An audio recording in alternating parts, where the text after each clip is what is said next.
Now come here. Now we're going to be talking today about my philosophy on buying guitars and the fact that you don't really need to buy expensive to get satisfaction. Okay, fine. If you're a professional musician and you're gigging 5 days a week, you're going to want quality. Fine, I understand that. Get your Fenders and spend £5,000 on it. Fine, okay, not a problem. But for the rest of us that are just sort of sitting at home, in our home studios, in our living rooms, trying to record albums, like I have, Commander Ray, you're going to just want something that works, and it doesn't necessarily need to be expensive. Now, when it comes to guitars specifically, I think actually the most important thing is it comfortable? Does it help you to actually play? Now, it's that the circuitry and what it's made of isn't necessarily going to change that fact, but what does is the build, the actual physical size of it and the shape. And the first thing I noticed when I got this guitar, which is in fact an Encore, which is a very cheap Strat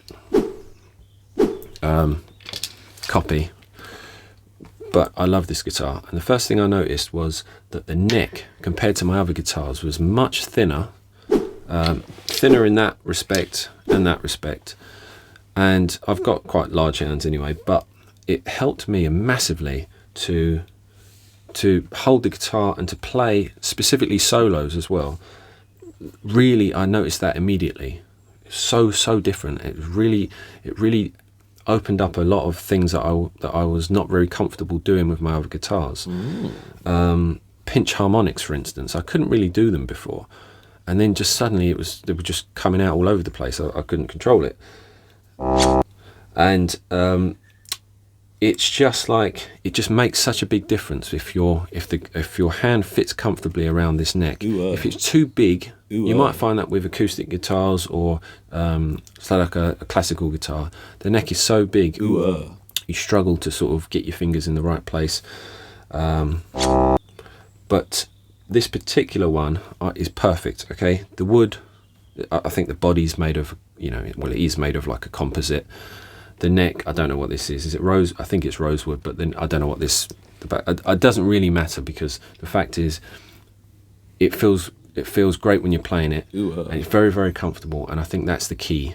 Now, this guy, I did actually buy him from someone on eBay or something, and it was about 10 quid. I think they go for about 100 quid new. I don't even know if they make these anymore, but. Yeah, it was about 10 quid, and it was stored in the guy's garage, so it had a little bit of rust on it. Fine, okay, that's what you get with secondhand stuff. So I had to take the pick guard up, clean up some of the contacts on the pickups. I did have to change the pickup selector switch because that was dead, but I haven't changed the pickups, I haven't changed anything else, I haven't modded anything, and it sounds great. It just sounds great. The other modifications I've done, this was a bit of I had to commit to this one, is that it originally had a floating bridge with a whammy bar, but it kept going out of tune all the time. Now that is maybe the quality of the build, okay, fine, I'll give you that. So I wasn't really using the whammy bar though, I found, and every time I did, it would go out of tune. So what I did instead was lock that sucker down. I had to change these screws because they were rusty, so I put new screws in, but as you see, they're not new. I just found them in my shed. They're just old screws, but that doesn't really matter, because if we turn this sucker around, you'll see the springs aren't doing anything anymore. That bridge is locked down hard with 84p exactly. You just shove the coins in there and it holds the bridge down to the body of the guitar, and then that thing is completely flat. Loosen up those screws so there's some movement, and once you wedge the coins in, this thing lays completely flat, and that will never go out of tune now. That thing is locked down and it works absolutely perfectly. And yes, that is the Spice Girls, okay, stop giving me grief about it. The only other mods that I did, and this is personal preference, you don't need to do this, but I tuned this thing down to C because I think it gives it a really nice low resonant growl, and I like that. But I also had to change the strings, of course, because if you tune it with regular strings down to C, they'll be all like floppy all over the place.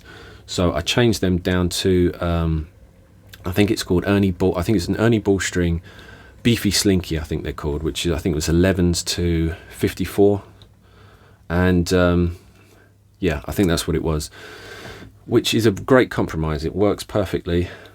It feels really comfortable. They're not too bendy. They're not too stiff. I think it's basically made for drop C tuning anyway, and it works really good on this, on a Strat copy, this sort of size guitar. Excuse me. The tuning heads are fine, no problem, no need to change that. The only other thing I did change was this rattle noise, which is annoying me.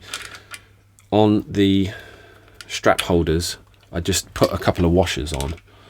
You see, I didn't want to spend any money on those things that lock it down, so I just put some washers on, and my strap never falls off now when I'm gyrating on stage. So other than that, that's it. Now, when it comes to your actual tone, this, of course, it does affect the guitar that you have, will affect the tone to some degree, but it affects the way you play, and I think the way you play affects the tone even more. But the other side of it is the amplifier. Now, I do suggest you buy, if you're going to spend your money, go for that first.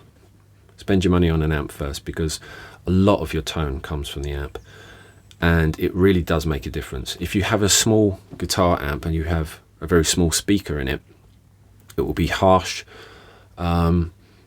You might not even notice that it's that bad, and they do usually sound quite bad until you upgrade to a bigger speaker, and then you'll be like, whoa, what a difference. It suddenly all mellows out and it becomes creamy and juicy.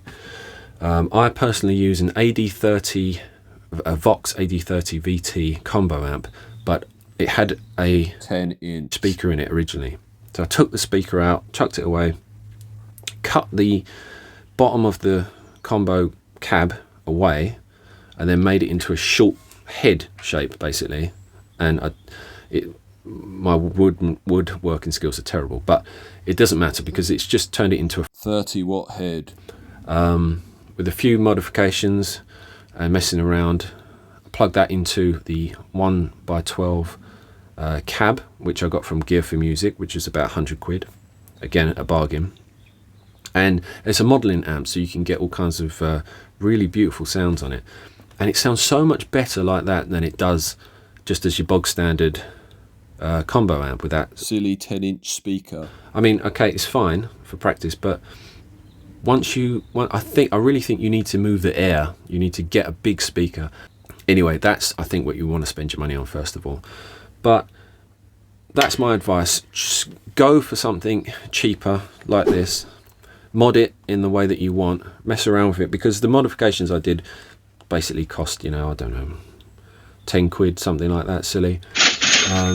Maybe 20 quid with the strings. It just play around with it, because I think you'll be satisfied. You'll find satisfaction with cheaper gear before you start, going sky's the limit when I want to get a Fender, vintage, this, that, and the other, and all that stuff. So, now it's the same with recording equipment. I record my own stuff at home. This sort of stuff I don't use anymore. This is a compressor, a Focusrite compressor, pain in the butt. EQ, don't really want to use it. And this beast, this ancient beast, is a Yamaha MD8 mini disc recorder. Don't waste your money. If you see these online, don't waste your money, because they get corrupt all the time. They corrupt the mini discs, they get corruptions on their internal computer. They're just awful things. It's a bit of a fad.